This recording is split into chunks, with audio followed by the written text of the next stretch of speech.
Housewives are like parasites, aren't they? Colin, who was tipsy, started to chatter. Just staying at home without going to work, it's like living off someone else's efforts, right? Even the daughter, Erica, echoed her father's sentiments. Exactly. You're just like a lazy, unemployed person, aren't you? Then I made my declaration. Then, I'll quit being a mother today, putting words into action. This is the story of me quitting being a mother. I am Kay Sutters, a 43-year-old housewife. Until 5 years ago, I was a nurse, but I quit my job when I got married. Even in my 30s, I didn't have any opportunities to meet someone. Working as a nurse, I was always busy with night shifts, on weekends and holidays, and I had no time to socialize. I never intended to marry a doctor. Office romances require a lot of caution. Before that, I didn't even have time to think about marriage. At that time, Colin was admitted to the hospital. Colin had been rushed to the hospital after accidentally hitting the gas instead of the brake when he left the convenience store. Unfortunately, his recovery after surgery went smoothly, and there were no residual effects. I've heard stories about patients falling in love with nurses, but it never happened around me. I never thought it would happen to me. The turning point was when Colin almost fell in the hospital. Colin, who was still unsteady on his feet, almost fell, and I helped him. That's when our eyes met. Moreover, Colin was quite handsome, so I was flustered. Although we were the same age, Colin, a hairstylist, had a stylish appearance. Moreover, he was good at talking and could make me laugh with his witty remarks. I gradually found myself attracted to him. When Colin asked me out during his recovery, we started dating. Colin, being a hairstylist, mostly had weekdays off. Therefore, it was easy for us to meet on my days off and go on dates smoothly. And around 3 months into our relationship, Colin proposed to me. I thought I couldn't get married anymore, so I was overjoyed and immediately accepted. However, I was soon confronted with a shocking revelation. Colin had been divorced before. He was a divorcee. When I asked about his ex-wife, he sadly replied, "She left me." According to him, his ex-wife had left suddenly about 2 years ago, leaving behind divorce papers. I could overlook that. I've heard that people who have failed once are kinder to their partners. Moreover, hearing him say he was left made me sympathize with him. But what was more shocking than this fact was that he had a child with his ex-wife. He should have told me that from the beginning. Words like child support and inheritance disputes flashed through my mind. What really surprised me was that he was raising his daughter alone. Colin was living with his 4th grade daughter. He was a single father. My mind was in turmoil, but I started to think like this. The ex-wife must have been a really terrible person to leave such a kind man. And leaving behind a child too. As I started to think this way, Colin asked me to quit my job for the sake of his daughter. Hey, Kay, I can only think of you when it comes to marriage anymore. That's why I couldn't bring myself to mention that I have a daughter. But my daughter is still in elementary school. I'm busy with work, and I used to rely on my parents, but it won't work once we're married, right? It's not fair to leave her alone at home, so could you please consider quitting your job? I'm begging you. Up until now, I've never had someone of the opposite sex rely on me like this, so maybe I was a little excited. If I missed this chance, I might never be able to get married again. Although I was surprised by the existence of his daughter, I thought it might be enjoyable if we could get along like real parent and child, so I agreed to the marriage. Afterwards, I was introduced to his daughter, Erica, and we exchanged greetings with both families and got married. We ended up living in the house that Colin had purchased at the time of his first marriage. Then stayed with Colin's parents for a while after the divorce, as Erica was still young, but they never intended to let go of the house. And so the 3 of us started living together in that house after marriage. Erica didn't warm up to me much. It wouldn't be easy to accept someone new from a parents' remarriage as your mother all of a sudden. Especially by the time they're in 4th grade, they already have their own world. Still, I wanted to get along with Erica even a little, so I would ask her about her favorite foods and serve them at the table. Colin at first used to laugh when he saw this interaction between Erica and me. However, such pleasant exchanges at home lasted only for about 6 months. Colin stopped even smiling at me. Perhaps that's what they mean by you don't need bait for a caught fish. When we first got married, he used to say, "Thank you for doing the housework every day. Thanks to you, I can spend every day comfortably." Recently, there have been no words of thanks like that. On the contrary, he started yelling over trivial matters. "Why isn't this shirt ironed?" In the morning, Colin came to me out of the blue, angry when he saw his closet. "Oh, sorry, I got busy yesterday. I was planning to do it today." "You're a wife, so at least do it properly. Look, I'm a hairdresser, you know. If you don't coordinate properly every day, you won't look good to customers. Do it quickly." "Huh? Now? Can't you choose another shirt?" "But ironing takes no time, right? Besides, I feel like wearing this today. Since I've already decided on this one, hurry up." "But I need to help Erica get ready too. I have breakfast to make."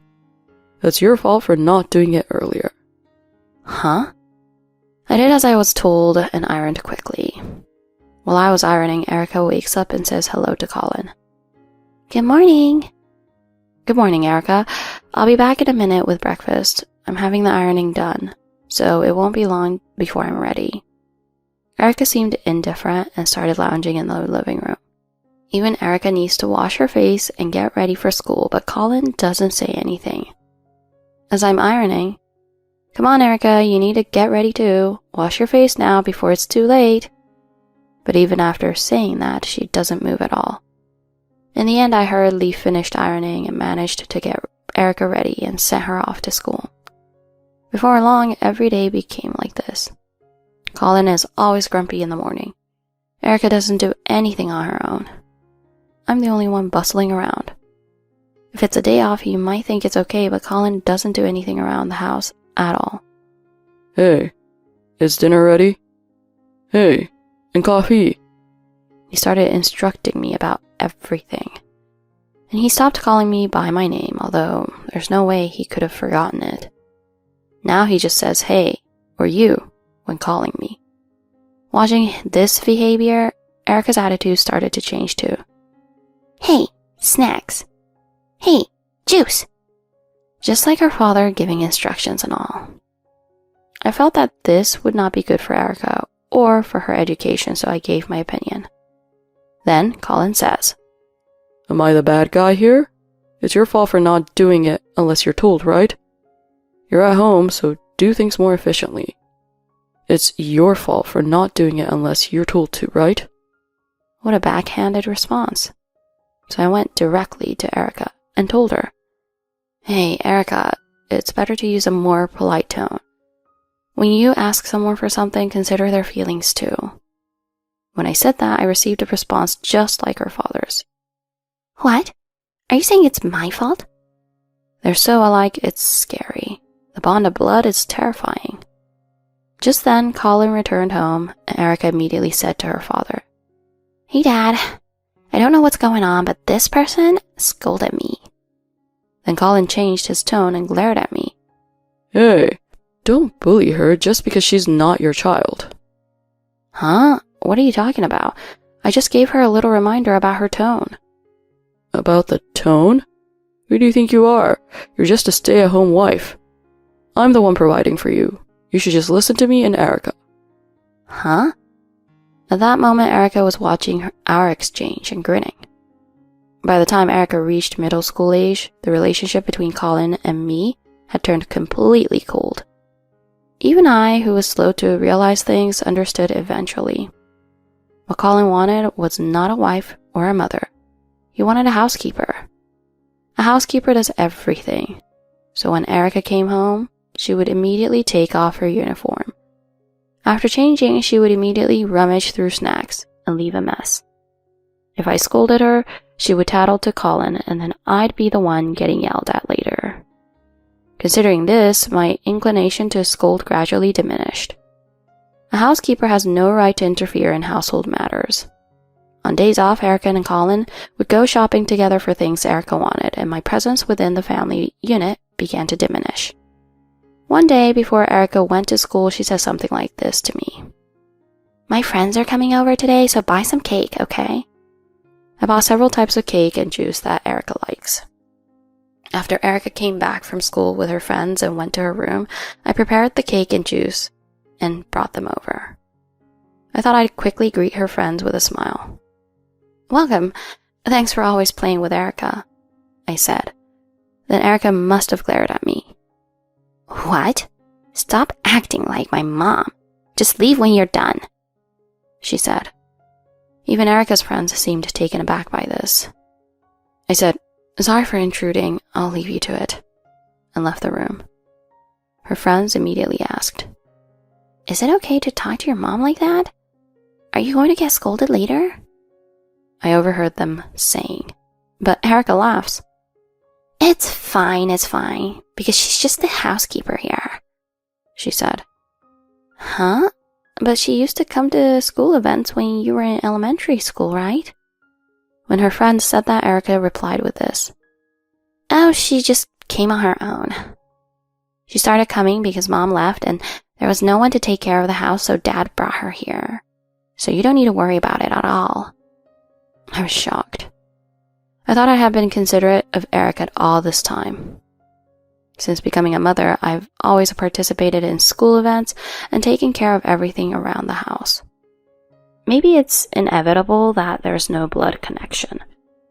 But to be seen as just a housekeeper even by Erica, and from the beginning, it was a night when I couldn't shake off such a shocking revelation. Then Colin suddenly mentioned that there would be a family gathering at his parents' house this weekend. Huh? This weekend? As in the day after tomorrow? Yeah, that's right. Get something for a gift. Don't buy anything weird. We don't want to embarrass ourselves in front of the relatives. Hey, I wish you'd tell me these things a bit earlier. Huh? A homemaker doesn't have plans, right? Even as a homemaker, I'm busy, so it's inconvenient to be told suddenly. Who are you talking to? Since you're just a homemaker, listen to what your husband says. With that, Colin abruptly went to the bedroom. Erica says I am a housekeeper. Colin says I am unemployed. What am I to this family? It may be too late to start thinking about it now, but I began to contemplate such matters. The next day, after sending Colin and Erica off, I went to buy some gifts for the family gathering. Since it's a family gathering, I shouldn't overlook each person's preferences. The following day, when I arrived at the in-laws' house with all the gifts, my mother-in-law welcomed me. "Welcome, it's been a while. Erica has grown again. Everyone's already here.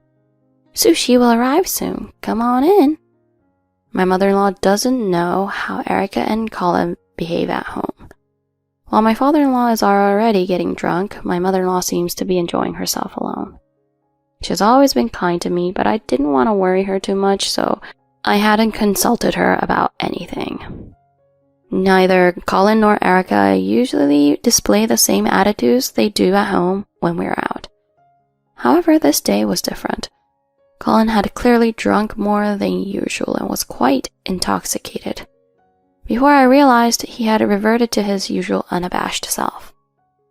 In his candid mode, Colin turned to his cousin and his cousin's wife. "So, you're the one who's not working, and your wife is, right? I guess with both working, you have a decent income, huh?" he said, directing his words to them. "At our place, she doesn't work at all. She's a stay-at-home wife, but she hardly does anything around the house." And then, as if a thought had just occurred to him, he added, "Come to think of it, being a stay-at-home wife is like being a parasite, isn't it?" The relatives around were taken aback, looking at Colin. Realizing this was going too far, "You've had too much to drink. Here, drink some water." I tried to hand him a glass, but Colin brushed it aside. Then looking at me, "It's funny, isn't it? Just staying at home and not even bothering to work," he said. My mother-in-law, seeing this, intervened. Colin, what are you saying? Stop it, she cautioned. Colin's talking didn't stop there. This one here, but my ex-wife was like that too. Always at home, but couldn't even do basic chores. What a problem. In the end, she just ran away. There must have been something wrong with her. Probably because she's pampered by being a stay-at-home wife. She's too lenient on herself. Hearing this, I finally understood. Colin's ex-wife probably couldn't bear his behavior and ran away. Now I understand how his ex-wife must have felt. Colin continued talking. Calling herself a stay-at-home wife, but isn't it basically the same as being unemployed? He sought agreement from the couple, but no one said anything. And it's no wonder because there are several stay-at-home wives among these relatives. There was only one foolish person who didn't realize the atmosphere. Parents and children really are alike, aren't they? Exactly. Seriously, this woman is like an unemployed freeloader, isn't she? The voice belonged to Erica. She can't do anything except stay at home. She doesn't do anything unless Dad and I tell her to, I heard her say. As patient as I was, I couldn't take it anymore. Originally, I quit my job for the sake of these two. I'm not doing the stay-at-home wife thing willingly. Yet despite all the hard work I've put in for this family, and even after all that, being called a parasite, I finally saw the truth. Standing up, I declared firmly in front of the relatives. Well then, I'll quit being a mother from today. Upon hearing this, both Colin and Erica exclaimed. Huh? Erica asked. What are you talking about? She giggles uncontrollably. Ignoring that, I turned to my mother-in-law. Thank you for everything, mother-in-law. And with that, I left the room. Then Colin, still drunk, says, Huh? Where do you think you're going? I want you to apologize, not just to me, but also to the real parasite. I doubt there's anyone who wants to be a parasite on your family anymore. I'm the same. Goodbye. Then Erica, are you planning to leave us behind? She asked. Yes, I'm going home, to my parents' house. Huh? What are you talking about? This is why housewives have naive thoughts. That's right. Why are you getting so serious? It's good that the parasite is gone. Well then, goodbye. Saying that, I quickly left my husband's family's house. Colin was yelling something behind me, but I didn't turn back. As expected, I couldn't go straight home. Once I returned home, I quickly packed my belongings. Fortunately, I didn't have much to pack, so I was able to finish quickly. That's because ever since I got married, I hardly received anything for myself. While I was packing, my phone kept ringing, but I ignored it. Colin is the only one who calls me anyway. If I answered now, he'd probably just start yelling again. It's a waste of time. I grabbed my packed bag and tossed the house key into the mailbox. It's because I no longer need it. Since I had informed my parents beforehand, they warmly welcomed me when I arrived at my hometown. Finally, I felt relieved to be back home. From now on, I can have my own time without being influenced by Colin or Erica's moods. Leaving that house and gaining perspective, I understand now. Surely, Colin treated his previous wife like he did me, which is why she left. At first, I was concerned about her leaving Erica behind, but seeing how things are now, I understand.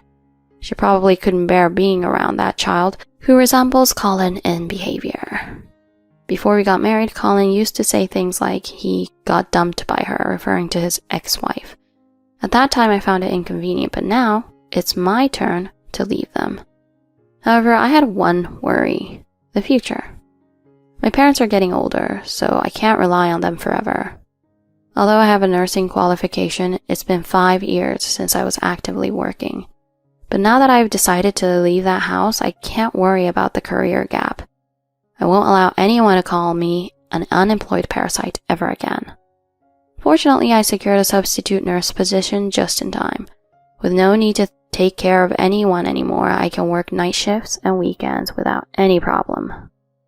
While I was focusing on job hunting, I received calls and emails from Colin every day. Checking the voicemail.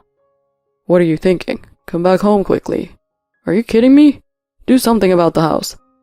They all had a similar tone. There wasn't a single message among them that sounded like an apology. That's why my determination grew even stronger. Since I had been completely ignoring their attempts to contact me after coming to my parents' house, Colin finally showed up with Erica to visit. However, my parents knew the situation, so they didn't let them inside and kept them waiting at the gate. It was the first time in a while that I faced them, separated by the gate. At first glance, both of their outfits looked somewhat dirty. Erica's clothes are stained all over as if they haven't been washed, and Colin's outfit is also tattered. Colin glares at me intensely, and the handsome hairstylist I met at the hospital is gone. Hey, hurry up and come back. The house is a mess. That's what Colin said, and that's right, I don't have any clothes to wear, so hurry up and do the laundry, Erica said. I responded, What are you talking about? You should handle that yourselves, shouldn't you? I'm not your mother anymore. But I had a pretty good idea already. This family really can't do any household chores. Even though Erica is already in her 3rd year of junior high, she has never done laundry, cooking, or cleaning before, always leaving a mess behind. Colin is the same, of course. He's a hairstylist, so he talks about coordination, but he's clueless when it comes to laundry at home. He can't even distinguish between hand washing and using the machine. I don't think someone like that can handle a washing machine with 6 settings, so there should be laundry and garbage overflowing in the house right now. We should be able to use housekeeping services or cleaners, but this family who always relied on me probably didn't even consider such things. Colin glared at me and said, You don't even have a job, do you? Are you planning to live off your parents at your age? He said, so I just smiled. Well, isn't it unfortunate? It's strong to have a skill, I said with a hint of satisfaction. Colin was taken aback when he heard this. Nevertheless, Erica said, Hey, I'm going to take an exam soon. Why won't you help me out? She said to me, so I replied, I'm not your mother, so I'm not interested. Well, maybe a real housekeeper would care a little more. Huh? Well, I have to get ready for work, so I'd better be off. Now that we're strangers, please, don't come here anymore. With that, I entered the house. Several months later, with the help of a lawyer, we were finally able to divorce. Initially, it seemed that Colin wasn't willing to divorce, but when I mentioned the possibility of going to court, he reluctantly agreed to divorce, perhaps not wanting to deal with any hassle. According to what I heard later, Erica failed the entrance exam for her desired school. Well, with everything going on at home, it's no wonder she couldn't concentrate on studying for the exam. Additionally, Colin quit his job at the beauty salon. Despite being in customer service, his appearance gradually deteriorated, leading to a decrease in clients. Furthermore, he not only failed to improve upon receiving various warnings about his appearance and demeanor from the manager, but also adopted a rebellious attitude.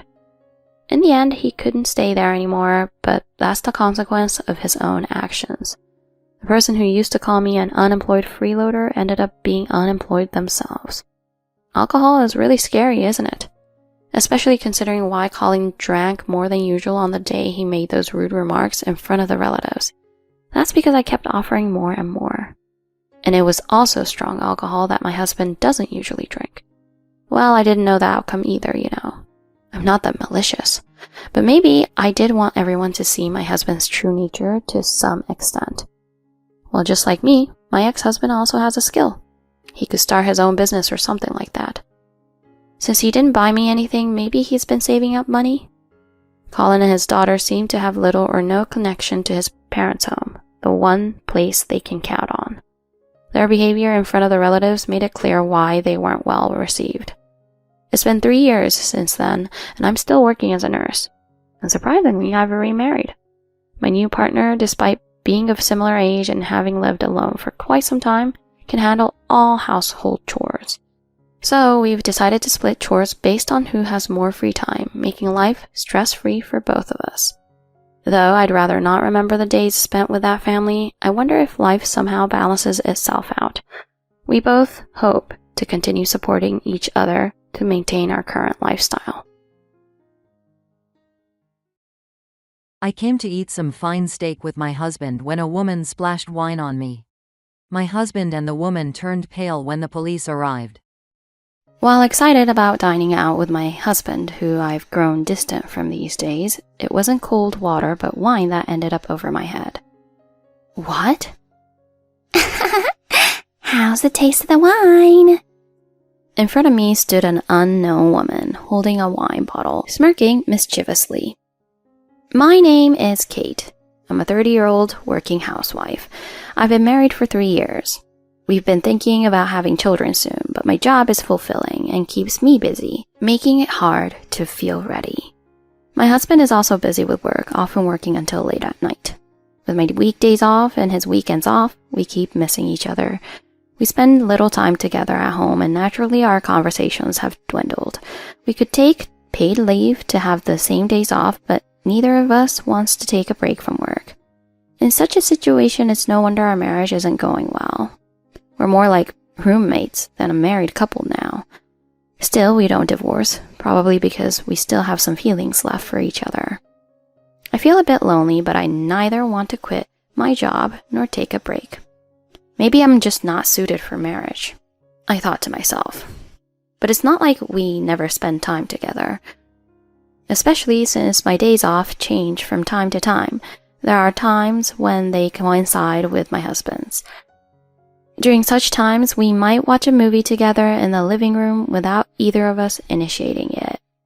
Then I would joyfully say, "This one was a hit," or he might critique, "I wished for more surprise there," as we discuss over drinks. Spending such moments together makes me think that marriage is indeed nice. And thus, divorce becomes less of an option. Perhaps the distance we have now is just right for us. There are all kinds of marriages, each unique to the couple. Everyone is different. Our marriage is probably just like this. Once I thought that, I surprisingly felt comfortable with our relationship. When one of us works late, no one gets blamed. Sometimes, if my husband comes home early, he prepares dinner for us.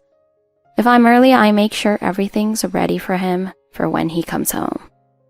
And if there's time after dinner, we might have a drink or watch TV together. When we're busy, we might not see each other for a week. Yet we still live together. I've come to think that it would be nice if this surprisingly comfortable relationship could continue. However, it seemed I was the only one thinking this way, as I noticed a change in my husband's behavior recently. In short, he has become cold. Even when I prepare dinner, he says, "I already ate," and doesn't touch what I've prepared. When I suggest drinking together, he coldly says, "I want to drink alone." Even when I invite him to watch a movie on TV that he said he wanted to see, he says, "I don't want to watch it," and locks himself in his room. This is a very dangerous sign. Perhaps I was the only one satisfied with our current relationship. Maybe my husband has been dissatisfied for a long time, and his discontent has finally surfaced. Yet I think about the dinner I went to the trouble of making. It looks so unappetizing that I don't feel like eating it. You should practice cooking more, my husband says, and doesn't eat at all. Man, even being at home doesn't give me any peace of mind. He sighs as he says this. He would even say, "There's no place for me in this house." But isn't it up to oneself to make one's place? I'm not treating him cruelly, so remarks like that hurt. One day, when I thought our relationship was coming to an end, I returned home exhausted from working overtime. If it were the old him, he would have prepared dinner if he got home first, but I couldn't expect that from him recently. I thought I should have stopped at the store, but I didn't have the energy or strength. Looks like I'm having instant noodles tonight, I muttered as I entered the house, and as expected, no meal was prepared. My husband was lying on the sofa watching some show. Didn't he used to say he didn't like that comedian? Wondering if his tastes had changed, I went to take a bath and came back to find instant noodles ready. Even though it wasn't a proper dinner, I was surprised he had prepared something. When I said, "Thank you," he responded indifferently with a muttered, "Yeah." The sound of slurping noodles filled the room before my husband spoke. "Hey, why don't we go out to eat sometime?" "What?" "I'm getting a bonus soon, so, it's good to go out once in a while." Yes, I like that. Then I'll make a reservation, so let me know your work schedule. Okay. The conversation was indifferent and straightforward, but inside I was very happy. He had been cold recently, but maybe he had been dealing with something unpleasant at work. Being invited to dine out after such a long time, my heart was elated. And on the day we went out to eat, I was working until the last minute and was in a rush to get ready. You're taking forever. Sorry, I'll be ready soon.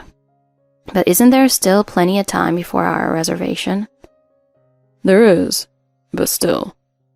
Why can't you get ready sooner? His sharp tone stings. Sure, I knew ahead of time, yet I worked until the last minute, so it's my fault there. But I made it back in time for the reservation. I've been ready for a while, you know. Well, of course, since you booked on your day off. I thought, but no time to argue. I rushed to change and put on makeup when I noticed something odd. Hey, did you always have that tie? There was an unfamiliar tie around my husband's neck. Even with our frequent misses, I know what ties my husband owns. Yet the one he's wearing now, I do not recognize. What? Oh no, I just happened to see it at the store and liked it. My husband has no interest in fashion to the point where he'd wear socks with holes if I didn't nag about it. A tie he liked? Really? Strange, but no time to ask more. I convinced myself it's nothing and finally finished getting ready. What?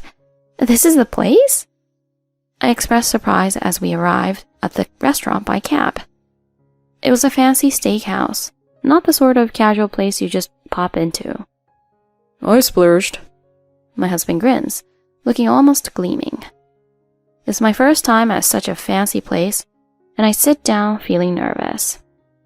But the excitement ends there. You don't even know the manners for a place like this? He started. You know, I often come to places like this, but you really need a rich palate to enjoy the food. Or else, you won't be able to appreciate the quality of this meat. He brags, pretending to know. Listen, this meat is from a part of the cow that's very rare. He goes on and on, making it hard to enjoy the meat. High quality meat definitely needs high quality wine. Hey, He shouts boisterously, unfitting for the elegant setting. This drunkard. Irritated, I was about to snap when... You know, you should work on being more ladylike, he said. What? That's so out of the blue. I don't think I can keep doing this marriage. I need a woman with more charm. His words enraged me. Have you looked at yourself? With your loud, unrefined voice and lack of manners, you're hardly fitting for a high-end place like this. Why don't you become a man with more charm? I retorted. At that moment, my husband's face froze. Take that, I thought smugly. That was when I heard a voice from behind me. Oh, he is a very charming man. A woman who can't see that should get this. What? At that moment, my vision turned red. Not metaphorically. Something was poured over my head and was dripping down. Yikes! Kate? My husband and I were both shocked. We hurriedly stood up and turned around. And there stood a woman, dressed in a beautiful formal gown, looking very pretty. In her right hand, she held a wine bottle. How's the taste of the wine? What? I couldn't comprehend. Hey, what are you doing? His words brought me back to reality. Man, I was speechless. My white dress was now stained bright red. The woman, grinning, raised the wine bottle. Yes, she was the one who had poured wine over my head. Who are you? Why would you do such a thing? I had no memory of this woman. Yet why such treatment? I yelled and the woman burst out laughing. It's just that you seemed too unfitting for this place. And to insult such an attractive man, it was just too pitiful to watch that I accidentally spilled my wine. My apologies. What? You? I was so angry I couldn't speak. Well, I'll be leaving then. As I trembled with rage, the woman was about to leave. I can't just let you walk away like that. I grabbed her arm tightly and pulled out my phone. This is definitely assault. I'm calling the police, so don't you dare leave. Huh? Since I don't know who she is, I have no choice but to call the police. I was about to press call when a voice stopped me. Wait. Kate, hold on. First, let's hear what she has to say. What for? Why are you defending her? Suddenly, my husband rushed between me and the woman. Standing in front of her, protectively, he said, I thought we could talk tonight. She's an acquaintance of mine. Her name is Alyssa. What? I was stunned by my husband's sudden words. An acquaintance? Yours? Yes. Actually, I had her sit next to us from the beginning, but I couldn't bring myself to start the conversation. I thought maybe the wine would help. But I got impatient, so I decided to take action. By spilling wine on me? Despite my protests, this woman named Alyssa unapologetically continued.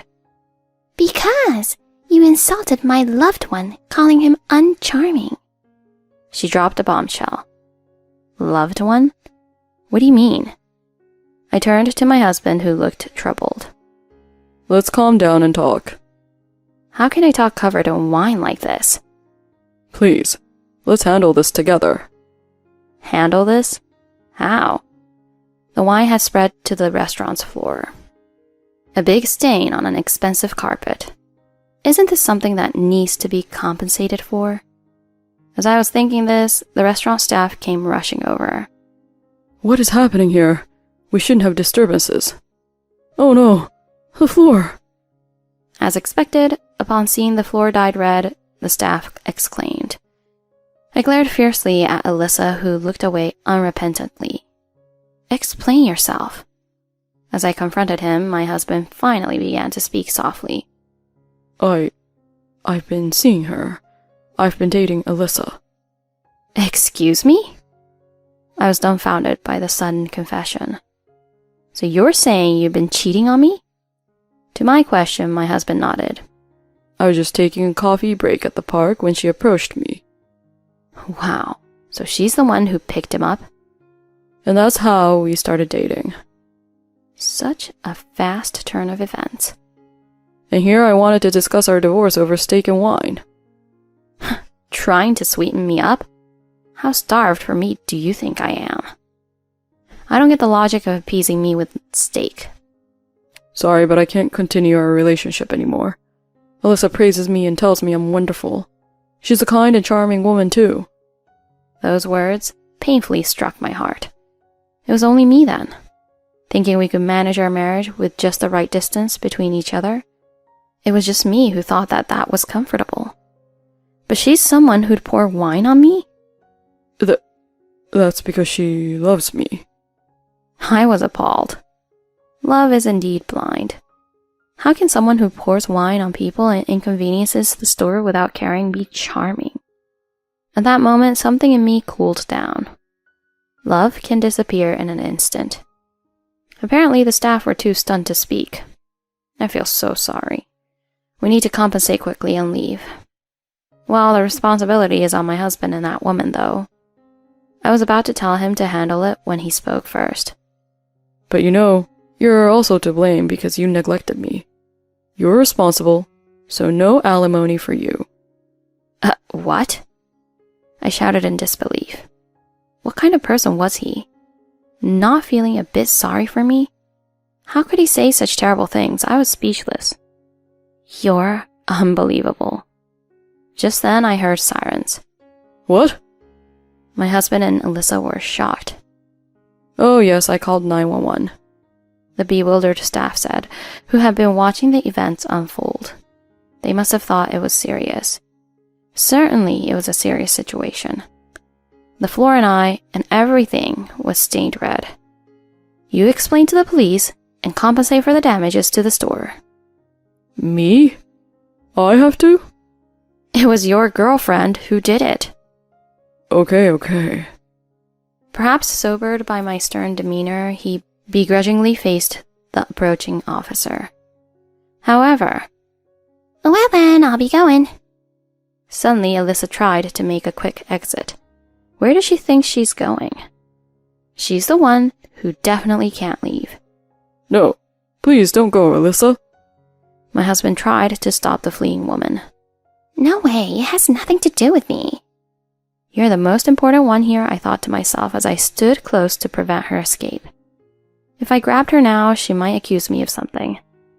And just as the police began to hear our story, my husband looked at Alyssa. The police saw her, and their faces showed confusion. Trying to avoid their gaze, Alyssa turned away. The police circled around to see her face.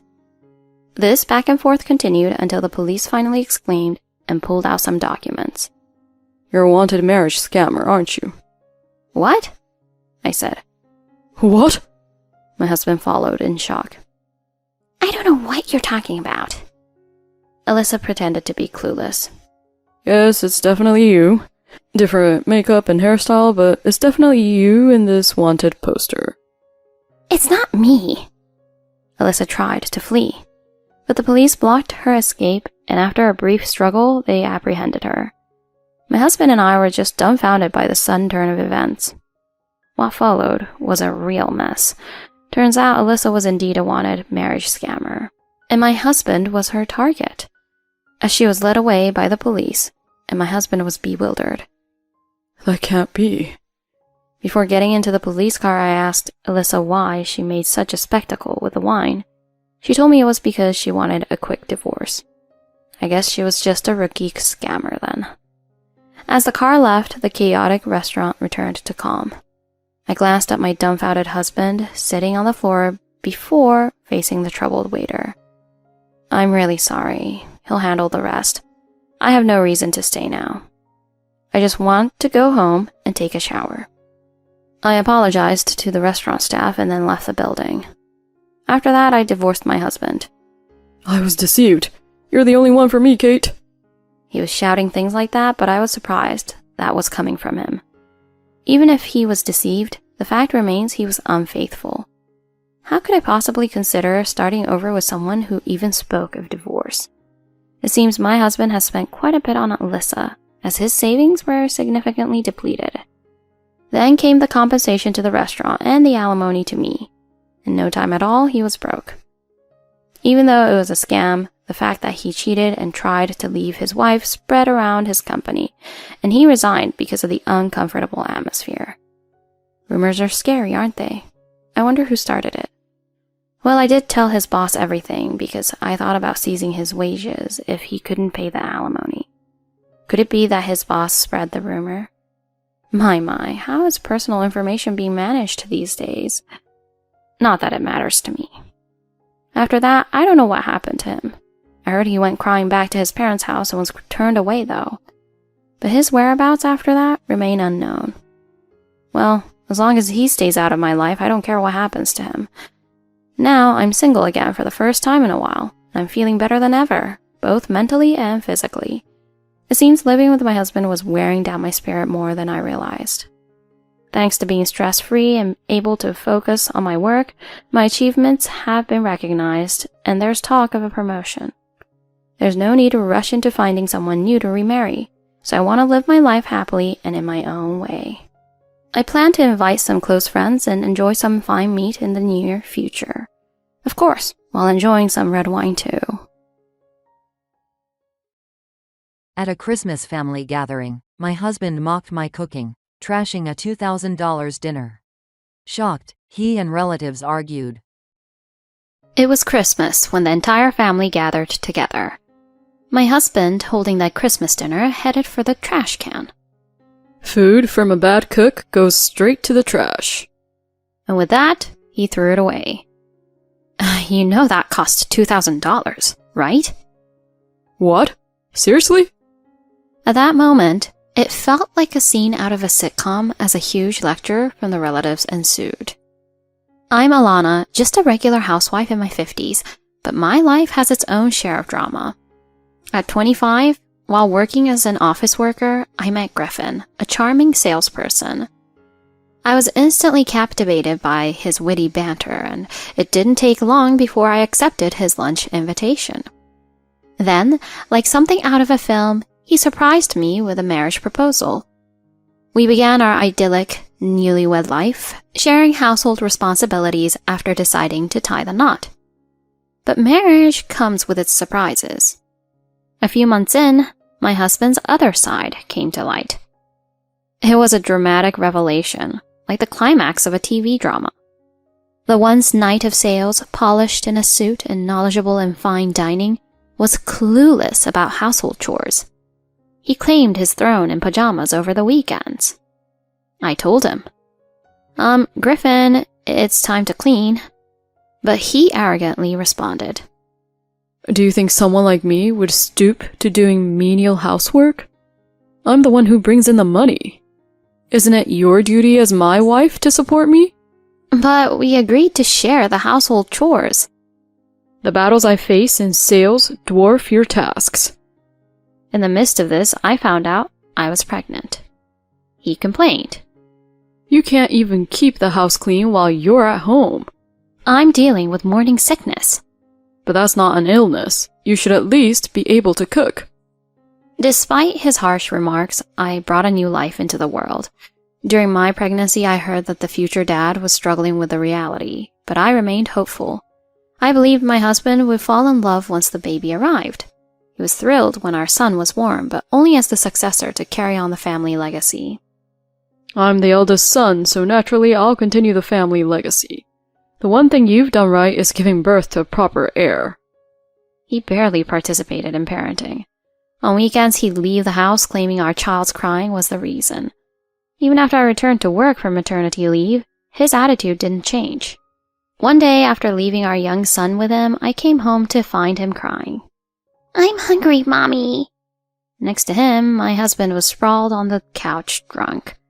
Fury welled up in me, and I confronted him. Hey, what the hell? You feed yourself but not Ryan? He looked at me bewildered and yelled back. What? It's your fault it's not ready. It felt like he was blaming me for leaving our child with him. To balance work and childcare, I switched from full-time to part-time. This allowed me to leave on time and avoid working weekends. However, the cut in my salary only fueled my husband's contempt. I decided that once my son was a bit older, I would take a new path. I would divorce and reclaim my freedom. Juggling work and household chores was like performing in a circus. My husband dismissed my efforts as mere office worker issues and insisted I'm busy with sales. But for my son, I'd endure anything. His smile fueled me. As he grew, my love for him deepened and I cherished every step he took. Then one day, my son said to me, Mom, thank you. You always work, make delicious meals, and support us. His words touched me deeply and tears flowed. It was the moment my love blossomed. My son's thank you was the greatest reward for all my efforts. As he grew up, he grew rapidly, like Jack's beanstalk. One day, my husband suddenly brought up our son's education. So, where's Ryan going for school? We haven't decided yet. He should think about it himself. What? You don't understand, do you? The high school he attends will shape his college future. He should choose the college he wants to attend. No. He'll go to the university I graduated from, a top-tier school. And how will we afford tutoring? Tutoring? My son doesn't need tutoring. Or is he underperforming? He's ranked 15th in his grade. Make him study more. You're failing as a mother. Despite no tutoring, our son excelled in a selective high school and later a prestigious university. However, my husband didn't praise Ryan, instead bragging about him as though he were his own personal accomplishment. At family gatherings, he reveled in comments like, Ryan is definitely Griffin's son. Eventually, our son stopped attending family gatherings. He was fed up with his pretentious father.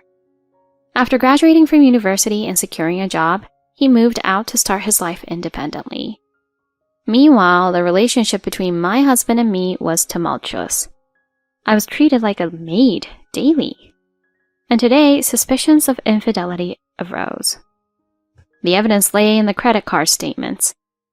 Checking the sent statements, I noticed a luxury brand bag had been purchased without my knowledge. Of course, I didn't own the bag. So this could only mean...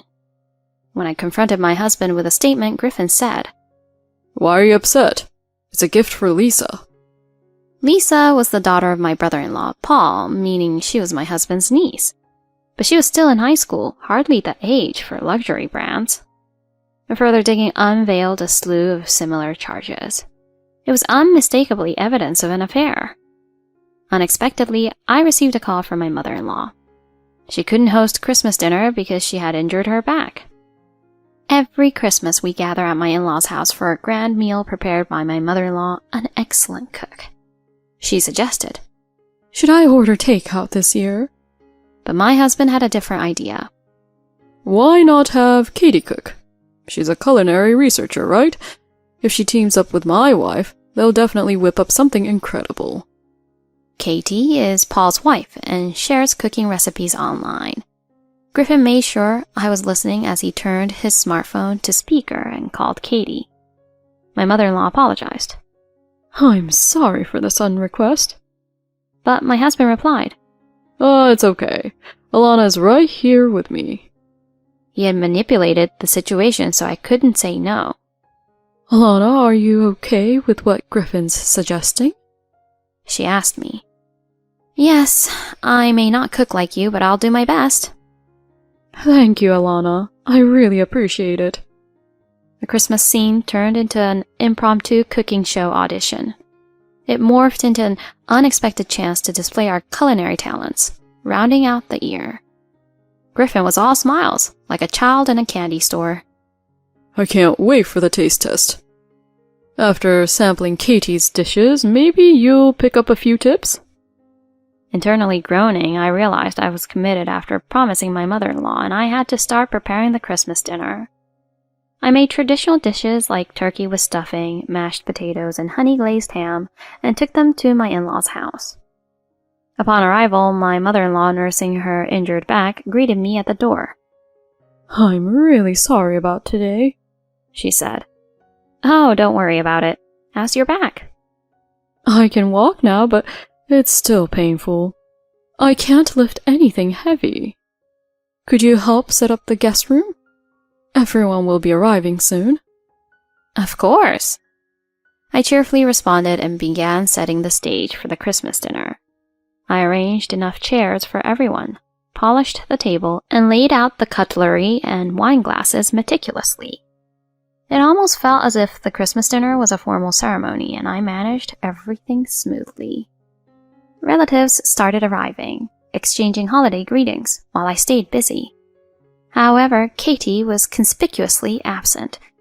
When I asked my mother-in-law, she replied, "She's running late because she's having trouble with her dishes." Amidst the preparations, I realized we were running low on alcohol.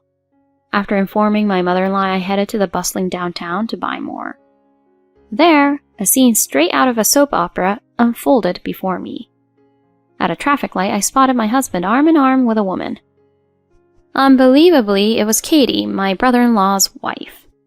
They seemed to be deeply engaged in pleasant conversation. My heart pounded at this unexpected revelation. My brother-in-law was supposed to be working overseas, and in her hand was that bag. Driven by curiosity and anger, I decided to follow them. I watched as they boarded a bus, and I jumped on after them. I had no idea what plot this Christmas would weave. Under the chilly winter sky, I wore my hat low and trailed them discreetly. They were lost in their own world, unaware of their surroundings. As I settled into a seat on the bus, I could overhear their conversation. "Visiting home is such a hassle." So, I pulled out my smartphone and began recording. But it would be odd if we didn't go home. I was asked to cook after all. Griffin chuckled in response. I always look forward to your cooking." Katie added, "I used some really high-end ingredients this year, just for you." Griffin eagerly replied, I'm looking forward to it. It's a nice change from my wife's awful cooking. "If it's so terrible, why did you marry her?" He replied, I didn't know about her cooking skills before we got married. "Aw, you poor thing. Let me pamper you with my cooking tonight." Fantastic. By the way, how's your husband? "Oh, he's away on a business trip for New Year's, and my daughter's staying at a friend's place too." So you'll be alone for the New Year's? "Yeah, it'll be lonely. Why don't we have some fun together?" Sure thing. Spending time just the two of us in a luxury hotel sounds wonderful. That sounds perfect. Today's gathering is a hassle, but I'm looking forward to our time during New Year's. Me too. Witnessing their infidelity, I felt like I was in the midst of a storm. I returned to my in-laws' house before them, waiting for Katie's arrival. When she arrived, Katie apologized. "Alana, sorry I'm late. I couldn't finish the preparations by myself." Taking a deep breath, I began. "Katie, to be honest, I kind of slacked off on the cooking today. But you're a wizard in the kitchen, right? Could you add some of your magic touch to it?" She smiled and replied, "Don't worry. Today is special. I've actually prepared a sumptuous meal with a secret recipe." "Really? That's a relief. You truly are a wizard in the kitchen. My husband always says this again when it's my cooking. He'll definitely be surprised with yours." Her dishes were indeed opulent, featuring a classic casserole, prime rib, corn pudding, not to mention lobster, roast beef, and even caviar. If lobster was included, it must have been quite pricey. "Katie, this is truly spectacular. Everything looks delicious." "Right? I spent $2,000 on the ingredients." "That much?" "I'm a culinary researcher after all. I want to show off my cooking to everyone today." She likely just wanted to earn praise from my husband. "Then I'll bring it out later. Could you check on everyone's favorite drinks in the meantime?" As we spoke, Griffin arrived, rather nonchalantly. Sorry I'm late. I just wrapped up some work. While greeting the relatives, one remarked, Wow, Griff, you have to work even on Christmas? Well, I've become a manager. A boss has to fix his subordinates' mistakes. Sounds like you're a great manager. The atmosphere was wonderful and festive. Every time he greeted a relative, Griffin took a drink. He's not very good with alcohol, and the whiskey being served was high proof. He was probably on an empty stomach, so he was likely to get drunk quickly. I headed to the kitchen alone to finalize the food. When I glanced at Katie, she was mingling with other relatives and drinking, showing no urgency to get started. Perfect! Just then, a slightly tipsy Griffin entered the kitchen. Hey, is the food ready? I'm bringing it now. How does it look? I proudly displayed the dishes. He sampled a bit of the food and declared, Yep, your cooking is still terrible. He then took the plate to the trash and dumped everything. Oh my gosh! This is a celebration. Don't serve such awful food. How could you? I intentionally raised my voice. Just then, Katie arrived and seeing Griffin with an empty plate, asked with a smile, Did you try the food? He replied, No, her food was so bad I just threw it out. You did what? I just tasted it and it was inedible. But, I made that. She looked stunned. What? But isn't this her cooking? I just served Katie's cooking on our plates. I said this to my husband with a triumphant look. Katie was near tears. I spent all day yesterday making it. I even splurged on expensive ingredients from other states. And you call it awful? She broke down crying. The commotion in the kitchen attracted the curious relatives who gathered around. The mother-in-law asked the distraught Katie, What happened? I dramatically recounted, like a heroine in a drama. Griffin threw away the meal Katie poured her heart into. The relatives glared at my husband and began to scold him. What do you think you're doing? We were looking forward to the professional taste of a culinary researcher. Katie had been bragging about her cooking at the drinks table. The father-in-law pressed. How are you going to make this right? It's Christmas after all. I pressed further. She had prepared expensive ingredients just for today, costing around $2,000. What? $2,000? He looked at her astonished. Tearfully, she said, Since luxury ingredients are all the rage lately, I try not to be outdone by the trend. I pressed on. Well, we might as well order takeout. It's Christmas, but maybe there are some shops that deliver today. While saying this, I took out my smartphone and pressed the playback button for the recording, which I had set to maximum volume. Katie's voice played first. But it would be odd for us not to go together. I was asked to cook. Then my husband's voice. Yes, I'm looking forward to your home-cooked food. What? Upon hearing this, my husband and Katie turned pale. What? Why do you have this? No, stop it! He approached me angrily. I feigned innocence. Oh, sorry. I must have hit the wrong button. I scanned the gathered crowd. My father-in-law, sensing something was amiss, approached my husband with a stern expression. What's going on here? My mother-in-law also looked confused. Were you having an affair with your own brother's wife? Griffin stuttered, struggling for words. Well, she's my sister-in-law, so naturally we get along well, right? I asked incredulously. Then why would you go to a luxury hotel with your sister-in-law? He attempted to justify. Well, it was like a family outing. Such excuses were clearly unconvincing. An affair is nothing else but an affair if it involves just the two of them traveling. No, Alana, really? I had noticed something earlier. Katie, that's a lovely bag you have today. Oh, yes, it's a limited edition just released for Christmas, she replied proudly.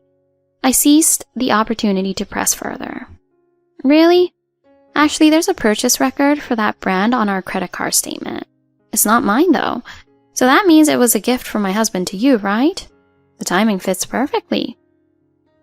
Yeah, I received it. Since my husband is away, Griffin was thoughtful enough to get it for me. Isn't that right, Griff? She looked for confirmation, but my husband was looking elsewhere. It's unthinkable for a husband to buy such expensive gifts for his sister-in-law and not for his wife. Katie challenged. If you suspect me that much, do you have any proof? I then showed the relatives a photo I had taken earlier of the two arm in arm. She claimed, Oh, I just tripped and he was helping me. Her desperate excuses continued, but the affair was clear. Then suddenly a figure appeared.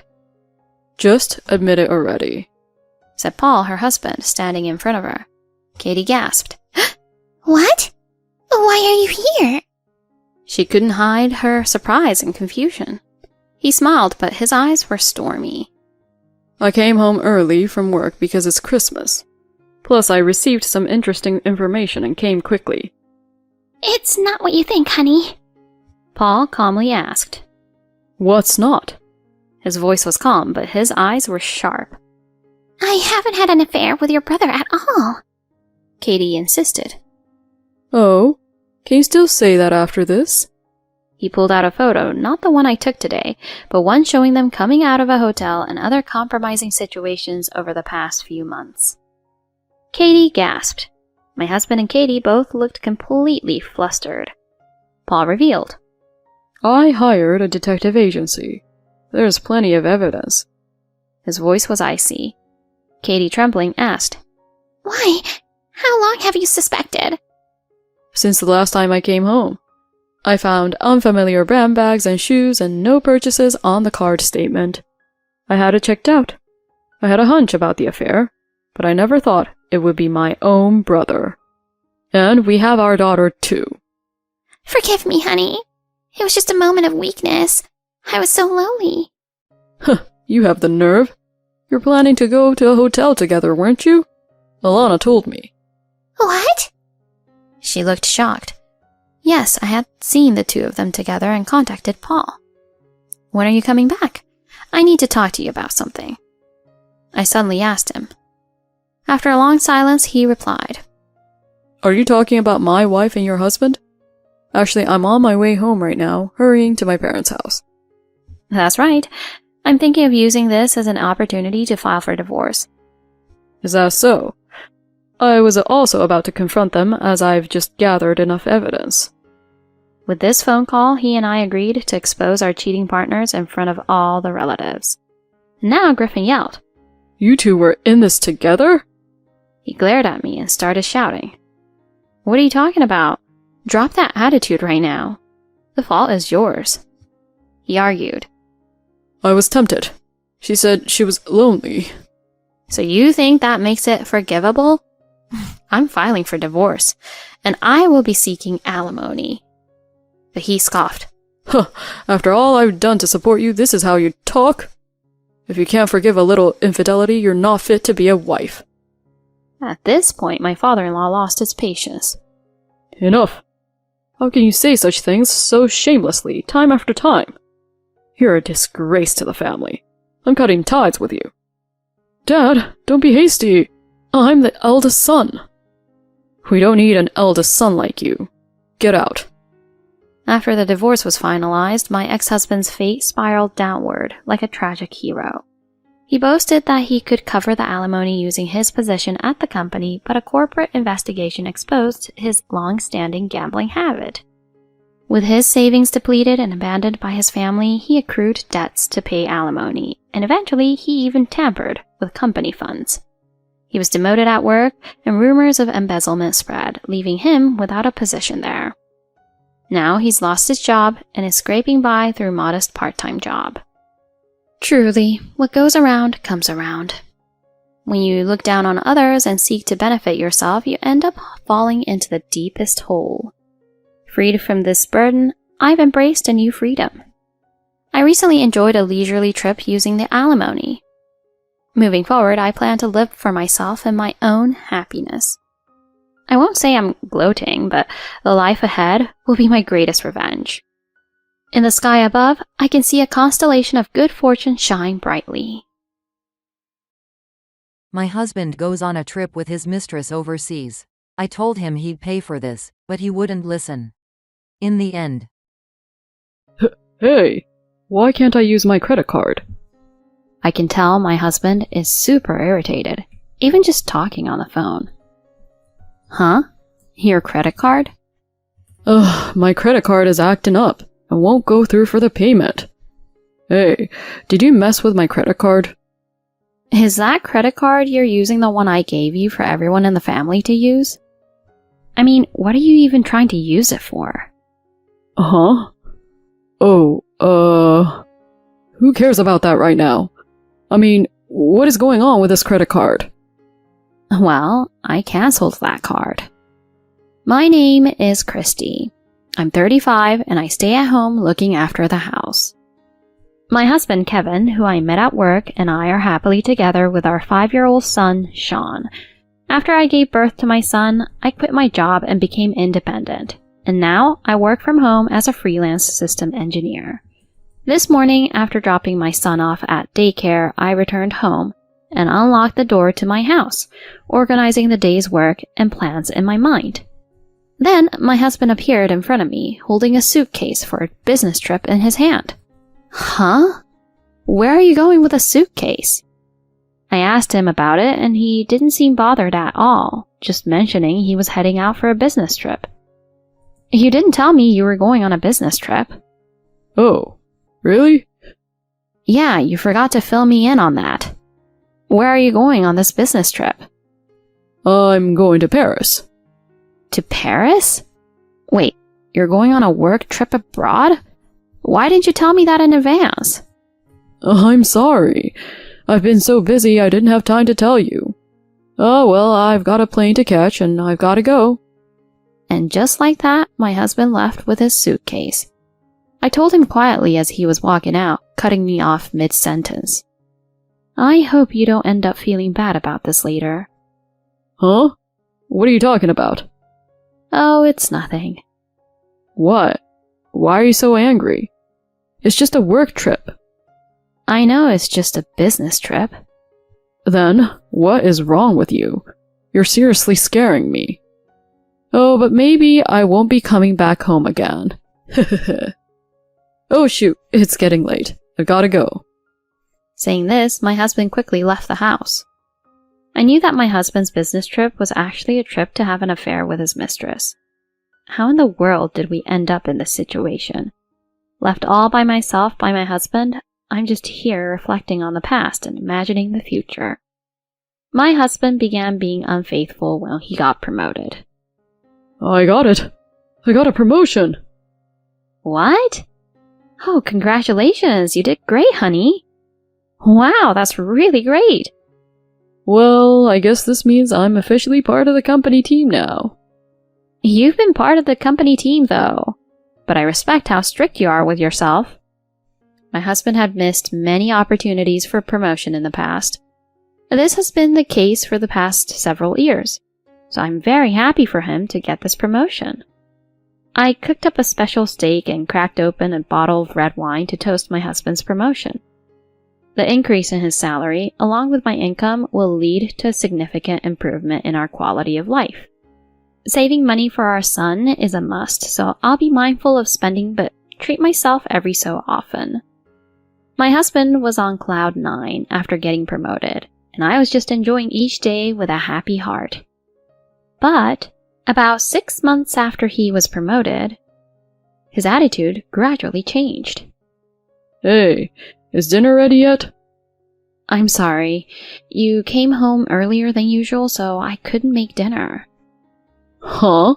You should have it ready to serve no matter what time I get home. My husband has basically been coming home late since he got a promotion. He was putting in extra hours at work, but he was also hitting the bars a lot, claiming it was to bond with his team. Today, I was a little busy with work, but I prioritized work because I thought my husband would be home late. But today was the only day he came home early as usual. He was angry that dinner wasn't ready for him, and yelled at me, saying, You're so lucky to have an easy life. Excuse me? You quit your job right away and now you're doing your own thing, so no more bossy lectures or snide comments from coworkers. Well, yeah, if you worked from home alone, that's true. But it's a lot of work as well since you have to take care of everything on your own, you know. No, it's definitely more challenging when you have employees and work for a company rather than doing your own thing from home. You think you're better than me or something?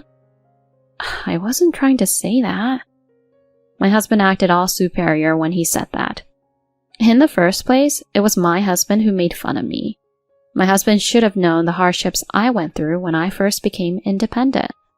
So why would he say such a thing? I just got held up and couldn't make dinner for him on time.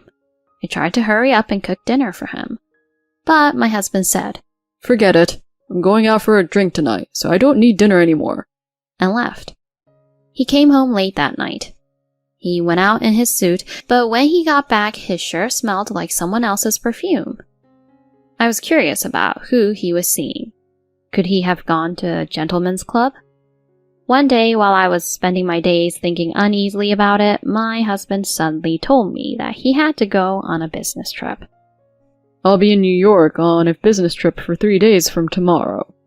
What? Wait, does that mean you're going on a business trip and staying over there?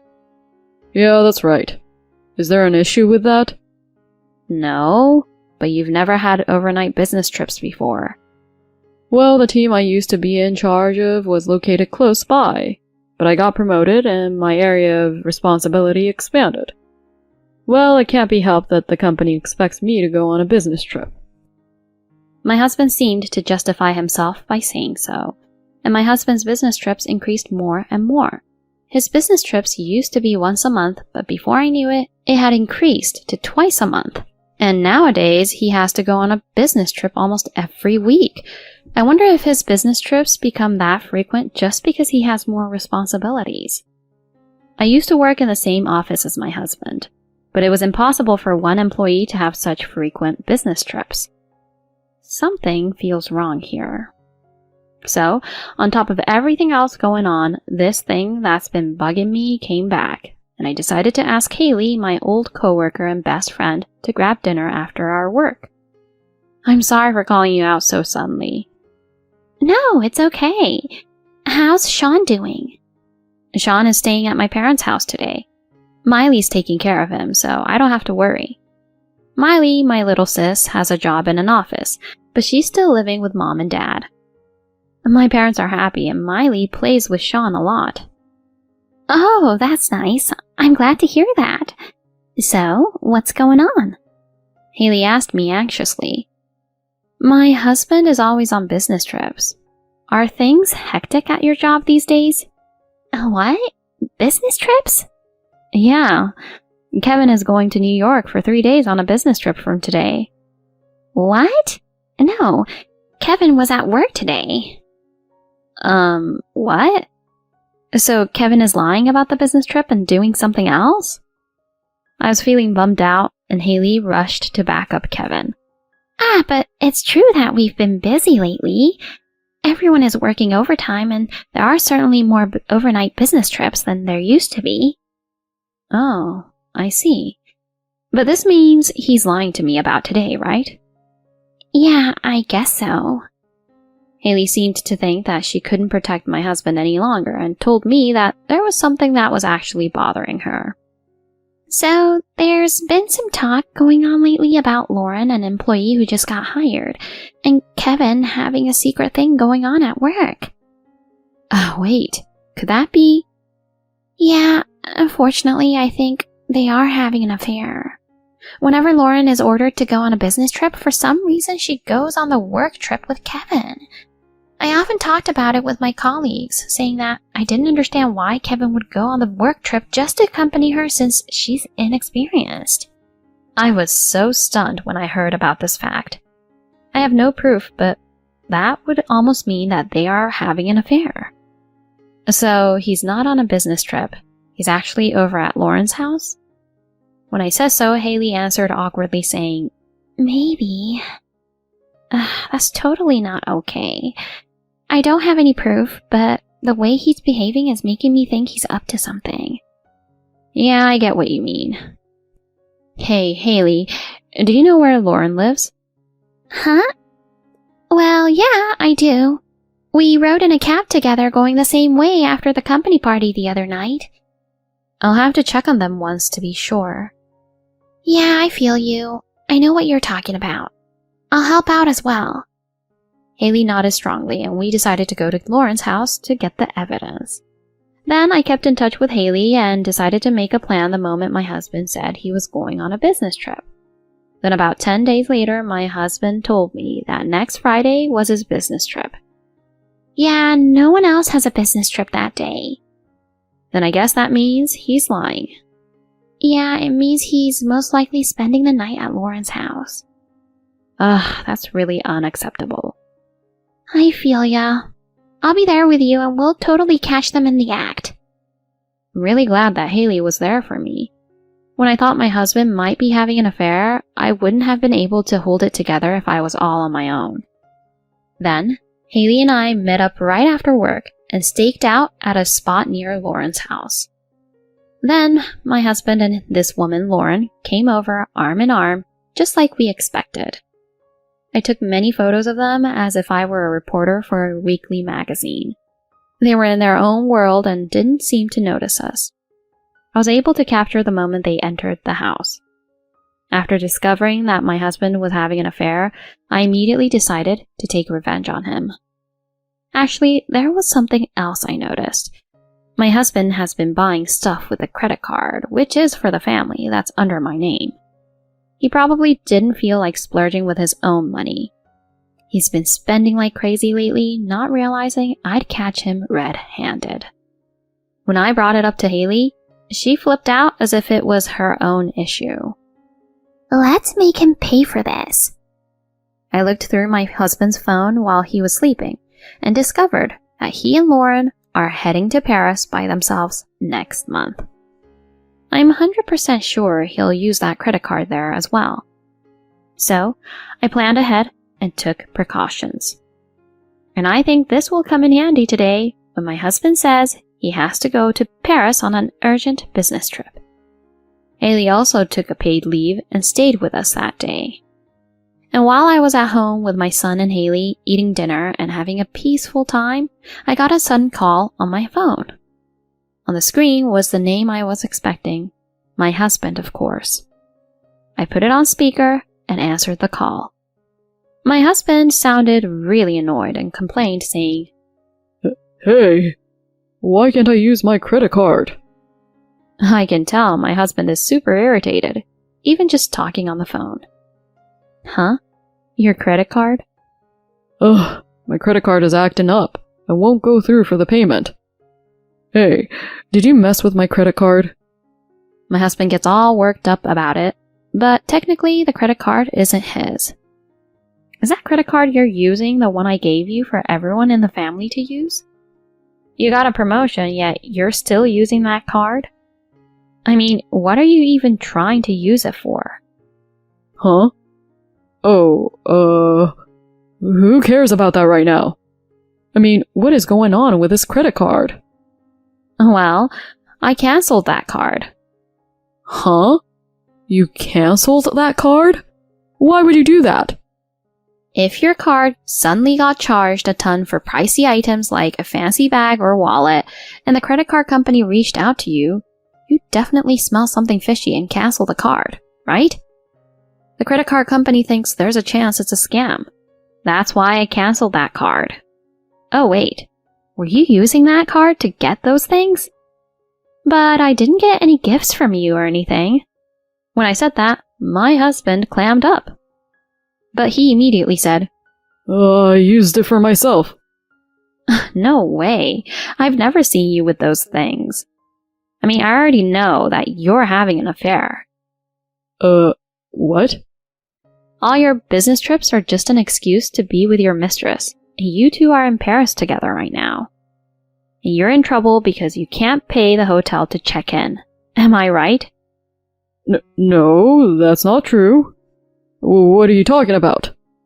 You can't get away with this. I already have enough proof. All I have to do now is to go through my lawyer and demand alimony from you and that woman there, Lauren. When I said that much, my husband seemed to have given up. Wait a minute. I'm sorry I had an affair. I'll apologize, but could you please let me use your credit card at least? Why don't you just use your own card for that? Well, I've already used it too much and there's no balance left. Are you serious? Wait, so you're saying you're actually forking over more money for your mistress than I thought? That's not the right way to put it. It's only natural for men to provide for women, right? Oh, so that just means you're just being taken advantage of. No, I'm not. We're definitely in love. Ugh, that's disgusting. How could you say that to your own wife? I mean... Anyway, I won't help you anymore. You'll just have to manage on your own. Oh, wait! Saying that, I cut off the call and blocked my husband. Then I called my parents and we all got ready to move out. Me, Haley, my parents, and my son all packed our stuff and then put everything in their car. I took Haley out for some fancy sushi as a way of saying thanks for helping out. Actually, a few hours later, my parents-in-law contacted me. Apparently, my husband had asked them for help. I told them what had happened. They were angry and apologized for the trouble their son had caused me and said they would never support my husband. This would cause more trouble for my husband and his mistress. 2 days later, I received a text from my husband. He said he had returned to the US and wanted to have a chat with me. I met with my husband at a restaurant accompanied by my lawyer. My husband looked completely exhausted and like he aged a bunch in the past few days. You're terrible. You ignored me when I was in trouble, and then you moved out on your own. It was your fault for having an affair, wasn't it? It's your fault for spending the money without my permission, isn't it? I don't think it's fair for you to blame me. Ugh, you're definitely not cute. That's why I ended up having an affair. My husband got upset and got all rebellious. Apparently, Lauren had asked her parents to deposit the money to pay for their hotel and meals in Paris. She dumped me because of you. I mean, you deserved it. Well, that mistress of yours who made you pay that much money is pretty bad too. All I'm asking for is alimony and child support. Oh, come on. Are you still trying to get money from me? What are you talking about?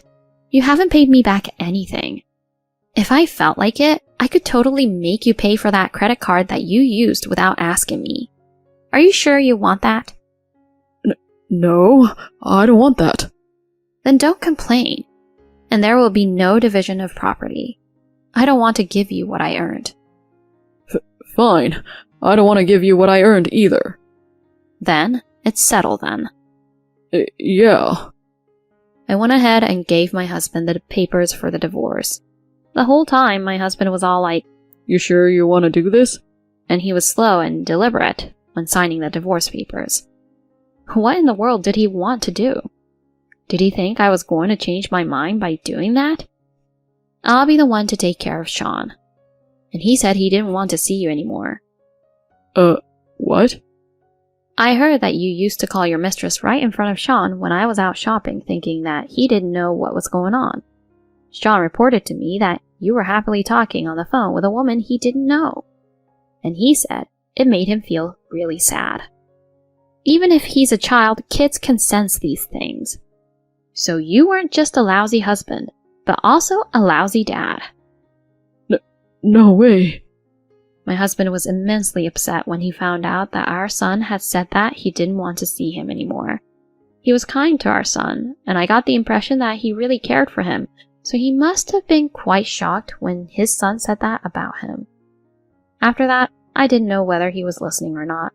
But now, we're over. My husband filled out the divorce papers and our discussions were over. And so, I successfully got a divorce, filed for alimony against my ex-husband and his mistress, and also filed for child support from him. After that, my ex-husband and Lauren were seen as a problem within the company, and each was demoted and sent to a different local branch office.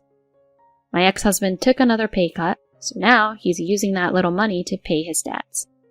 He's feeling pretty lonely and having a hard time every day. But my ex-husband totally brought that on himself. It's satisfying to see him in that situation. Meanwhile, I have started living alone with my son, and I'm enjoying peace and our quiet life. Haley and I have been seeing each other regularly since then, and she recently got married as well. I was thrilled, like it was my own happiness that my best friend found hers. I'm really looking forward to her wedding. Thank you for watching until the end. If you enjoyed this video, please subscribe to our channel. See you in the next video.